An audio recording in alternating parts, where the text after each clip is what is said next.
right, so one way to find the volume with something with a vertical axis, so this has a vertical axis coming right down the center, was what we did last night.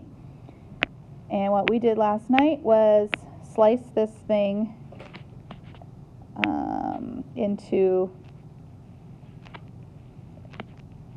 slice it this way. And it's basically a stack of discs on top of each other, a stack of circular discs. That was yesterday. Okay, the shell method says to unroll that thing into one very, very long rectangle. Okay, those two things have the same height. They both have h for their height. But the shell, when you have unwrapped it, has a base. Okay, and the base is equivalent. Okay, it's like taking the wrapper off of a can. Okay, like you had that wrapper that was wrapped around the outside the label, and if you peeled it off, okay, what is the base equal to? Yeah, it's equal to the circumference. Okay, the base is equal to the circumference. The circumference is equal to 2 pi r. And so our idea is in one method, you're taking pi r squared dy. An equivalent method would be to take 2 pi rh, that's the base, 2 pi r times the h, but this time it's going to be d what? dx. All right, so you have two methods. One is using the y values to find the volume. The other is using the x values to find the volume of the same thing. And this is when you have a vertical axis. Okay, so it's the same volume, the same result. It's just usually one math algebra, the algebra of one, is easier than the algebra of the other. Okay, so a couple things you need to know. Oh, so then I guess similarly, if you were doing pi r squared dx, then that would be the equivalent of 2 pi rh dy.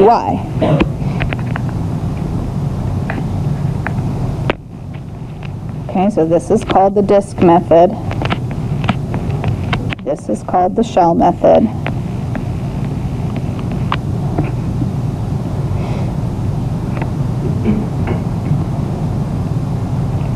Okay, one does the axis in the same variable. The the disks does the axis in the same variable. If the axis is horizontal, then we do x terms. But shell does it the reverse. If the axis is vertical, you do x terms. If the axis is horizontal, you do y terms. Okay, a couple other things that you need to know about shell is how you come up with the radius. The radius is always the outer function minus the inner function. Or if you're in y terms, it would be f of y minus g of y. Oh, that's 8. My goodness. Nothing. That's h, not r. That is h. That's the height. Yeah, the upper minus the lower. Duh. That's the height. All right, r. R is the difference between x and the axis of rotation, or the difference between y and the axis of rotation, just depending on which variable that you're in. Maybe I should say or instead of equal. Maybe that's better. Whoops. Or.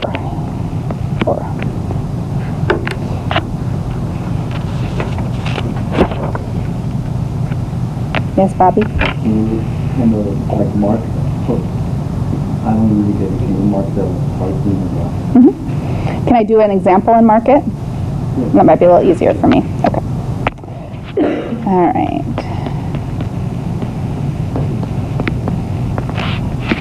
All right, let's take y equals the square root of x, and let's take it on the interval 0 to 4, and let's go around x equals 6.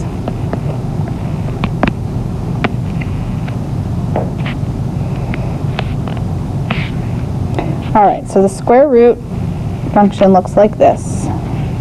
So here's 0 to 4 of the square root function above the x-axis.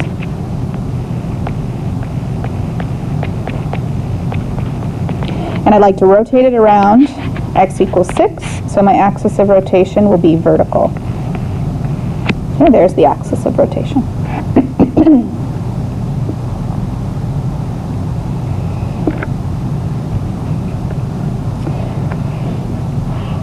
Okay, all the heights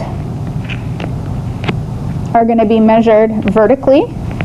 So all of the heights as we unwrap this thing are going to be measured vertically. And so my height, which I'll do in yellow, will be the upper edge of the function, which is the square root of x, minus the lower edge of the function, which happens to be 0 in this case because it's the x-axis.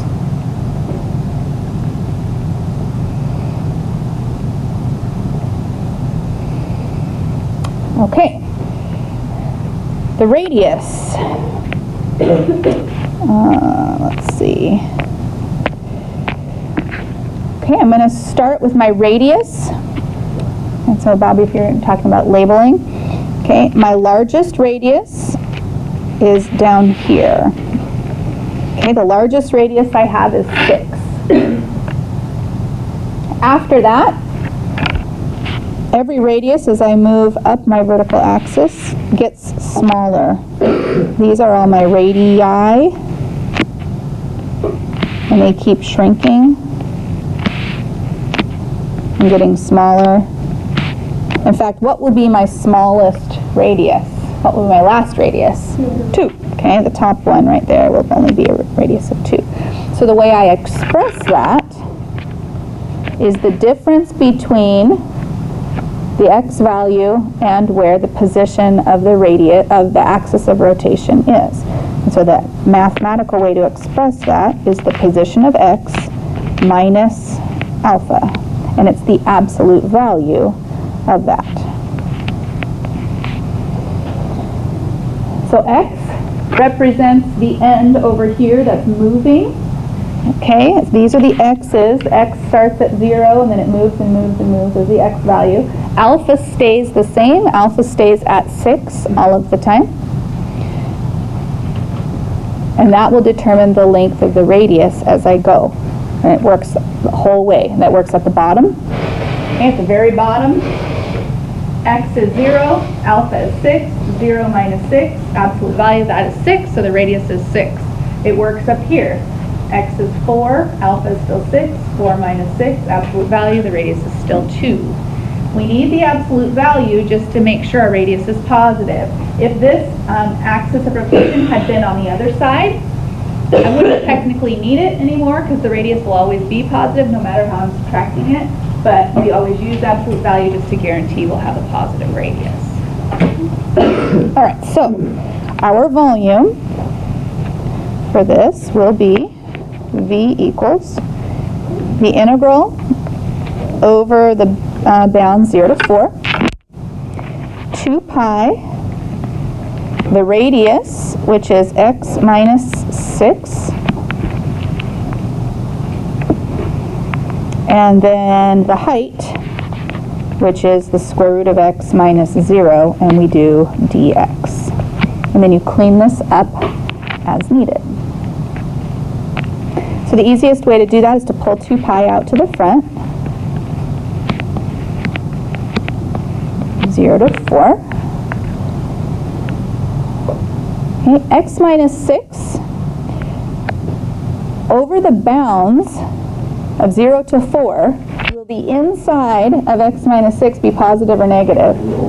Okay, so if you're going to integrate it, you're going to want to apply the rule of the absolute value, which is to take the opposite over that interval.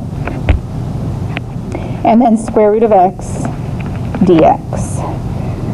Okay, if you're integrating this by hand, you would need to distribute If you're integrating with your calculator, you use your calculator. Okay, it is definitely possible to integrate by hand. Okay, Bobby, did my drawing help? Yeah. Okay. So now I have another question. Okay. So, the integral from 0 to 4, I think, isn't it just the half of the No, that will give the whole thing. You only take the bounds of the original area. Okay, the original region is 0 to 4. The 2 pi will take care of the whole rotation all the way around, the circumference. Because when I do, I'm going to overlap on my drawing here, but when I reflect this and rotate it over here, and so then it comes down over here, and I have this thing with a big hole in the middle, another hole right here, okay, so it's like that. 2 pi r will take care of the entire circumference all the way around. Oh, okay. Because it's a circumference, okay, all the way around, that's 2 pi r. So that'll take care of it for us. Okay? All right. This works best on vertical axes. Okay, so it allows you to always stay in x. If you have a horizontal axis, then I would recommend sticking with the old way. If you have a vertical axis, you can either switch to y and do the old way, or stay in x and do shells. Okay, let's try another one.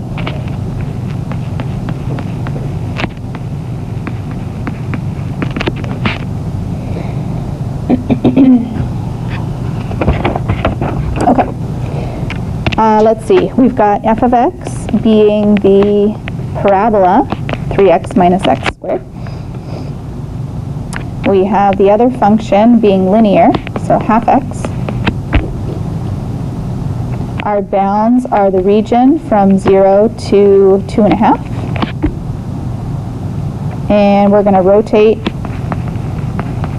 around x equals -2.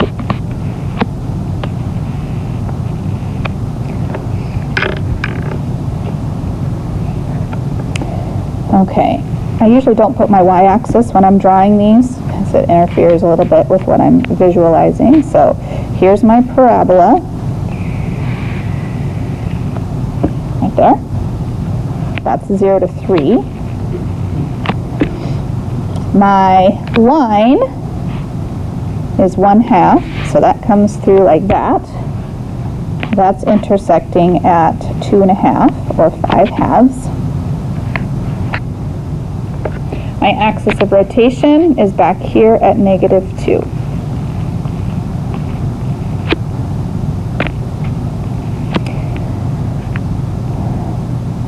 All right, all of my heights, all of my h values are running in a vertical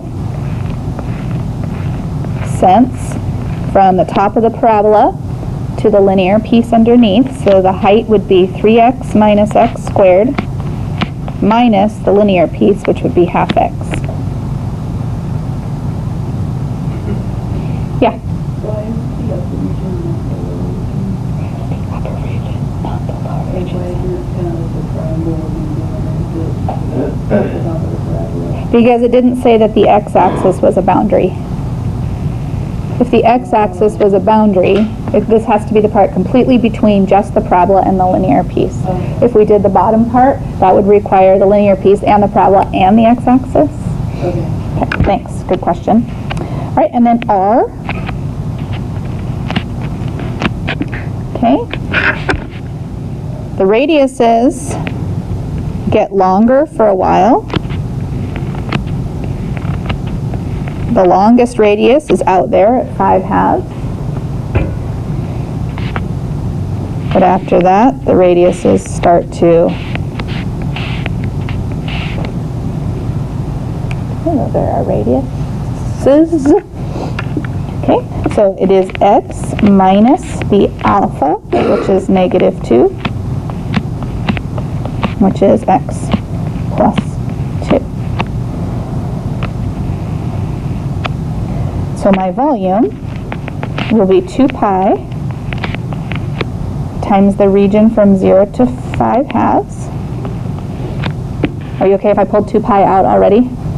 Okay, then x plus 2 is my radius, and then my height of, let's see, 3 halves minus, that's 5 halves x minus x squared dx.